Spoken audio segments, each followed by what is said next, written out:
Un rideau haut de 3 mètres pour éviter aux cerfs traqués de s'approcher des habitations. Pendant une partie de chasse à courre, les chiens suivent l'animal qui, empêché d'aller plus loin, change de stratégie pour s'en sortir. Ça n'aurait aucun sens de mettre des filets pour attraper l'animal.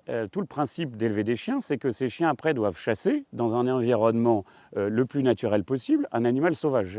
Et il faut que la meute ait la capacité, c'est ça son job, de contrer les ruses que le cerf va développer. C'est une partie d'échec entre le cerf et la meute. Les détracteurs de la chasse à courre, eux, crient échec et mat. Un collectif anti-vénerie a diffusé cette vidéo il y a quelques jours en ligne. Les cerfs traqués à cet endroit avaient pris l'habitude de foncer se réfugier, par exemple, dans le parc du château de l'autre côté. Il est là. Mais maintenant, ils sont bloqués. C'était digne d'une corrida. Il faisait des allers-retours le long de la bâche, à droite, à gauche, pendant une demi-heure, en cherchant une issue. Il avait la langue pendante et il avait les chiens aux fesses. C'était vraiment dur à voir. Et pour nous, cette bâche, c'est le symbole de la cruauté de la chasse à courre, tout simplement.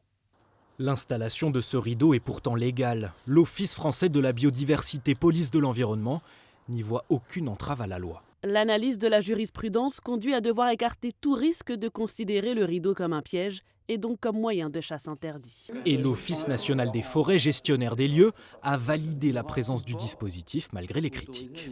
La morale, pour nous, n'entre pas en ligne de compte dans nos activités professionnelles, parce que la morale, c'est une valeur qui est très personnelle, qui est liée aux individus, mais là, pour nous, ce n'est pas l'objet. C'est est-ce qu'il y avait un intérêt à cette expérimentation dont la légalité avait été vérifiée, et on s'est dit que oui, il y avait un intérêt.